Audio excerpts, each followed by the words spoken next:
और अब फिक्र की पॉलिटिकल फाइल, जिसकी शुरुआत मुंबई से करते हैं। मुंबई का किंग कौन? आज से इसका जवाब बदल गया है। महाराष्ट्र नगर निगम चुनाव के बाद माहौल बहुत बदल गया है। सियासी वर्चस्व की लड़ाई में ठाकरे परिवार काफी पीछे जाता दिखा। 27 वर्षों के बाद देश के सबसे अमीर बीएमसी यानी मुंबई नगर निगम से ठाकरे परिवार की राजनीति का शटर डाउन हो गया है। जो नतीजे आए उसके मुताबिक महाराष्ट्र में बीजेपी और उसके सहयोगियों के लिए आज गुड फ्राइडे है। नतीजों में बीजेपी और शिवसेना शिंदे विनर दिख रहे। इस गठबंधन न सिर्फ पहली बार बीएमसी का चुनाव जीता, बल्कि महाराष्ट्र के 29 नगर निगम में बीजेपी और उसके सहयोगियों ने 26 में बढ़त हासिल की। विपक्ष को सिर्फ 3 नगर निगम में बढ़त मिली, यानी करीब 90% नगर निगमों में बीजेपी और उसकी सहयोगी शिवसेना शिंदे कामयाब रही या वो जीत चुके हैं। इससे आप बीजेपी के पक्ष में लैंडस्लाइड विक्ट्री भी कह सकते हैं। सबसे ज्यादा चर्चा बीएमसी की है, जहां वर्ष 1997 के बाद पहली बार बीएमसी का मेयर शिवसेना उद्धव गुट से नहीं होगा।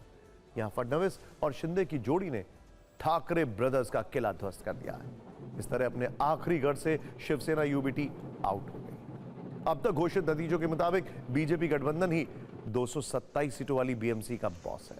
बीजेपी अलायंस को 116 सीटें मिल रही हैं, शिवसेना यूबीटी और एमएनएस को 72 सीट, कांग्रेस गठबंधन को 24, एनसीपी अजीत पवार को 3 और अन्य को 10 सीट मिलती दिख रही है। इस बीच इसमें एआईएमआईएम भी शामिल है। अंतिम आंकड़े आने पर थोड़ा बदलाव हो सकता है।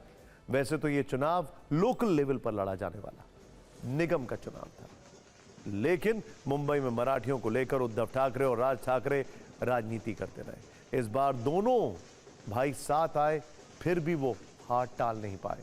अगर नगर निगम चुनाव नतीजों को डिकोड करें तो साफ पता चल रहा है कि मुंबई में सीएम देवेंद्र फडणवीस की अगुवाई में चुनाव लड़ा गया। उन्होंने काफी प्रचार किया।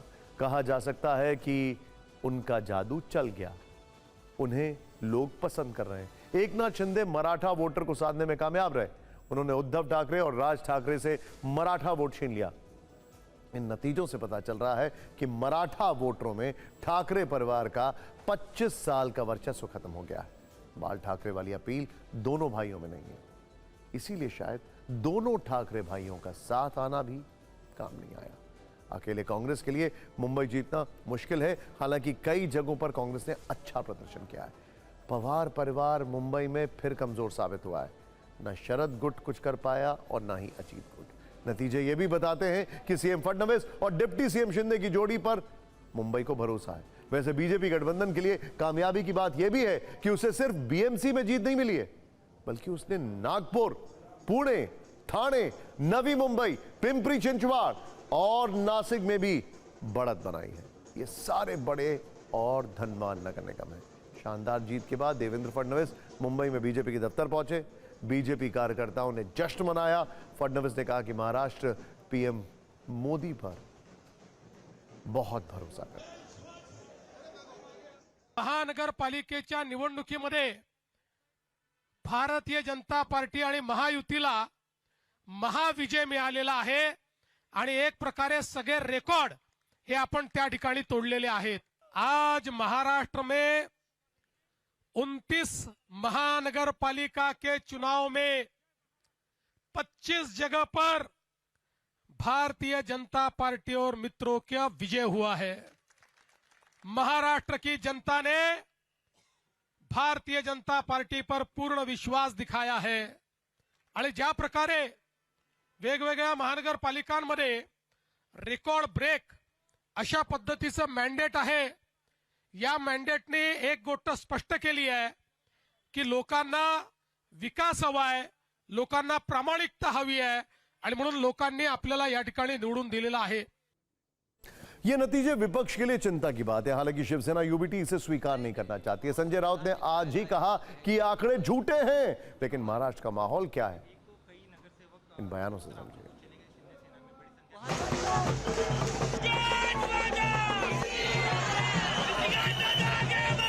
मुंबईकरांनाही मी मनापासून धन्यवाद देतो की मुंबईमध्ये देखील महायुतीला शिवसेना आणि भारतीय जनता पक्षाला मॅजिक फिगर लागते, बहुमत लागतं। मुंबई में मतगणना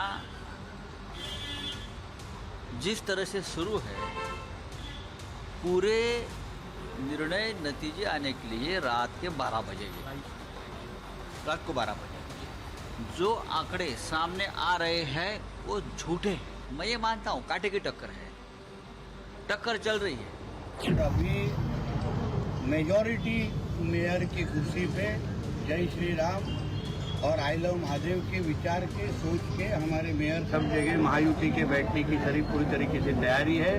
हमारे महाराष्ट्र के मुख्यमंत्री देवा भाऊ को ये मिला, ये भगवा आशीर्वाद है। ये विक्ट्री हमें पता था होने वाली है, क्योंकि हमें विश्वास था, लोगों का जनमत दिख रहा था और विकास की जीत ऐसे हमें लगता है। कि जनता ने जिसको वोटों से नवाजा उनका लीडर बनेगा और जिसको भी चाहे मेयर बनाए, लेकिन हम तो हमारी बात करें कि हमारा प्रदर्शन भी बहुत अच्छा हो। अब मुंबई के अंदर ही आप देख लो, अब तक अब अल्हम्दुलिल्लाह 6 जगहों के ऊपर हम जीत चुके हैं और कई जगहों के ऊपर हम आगे हैं।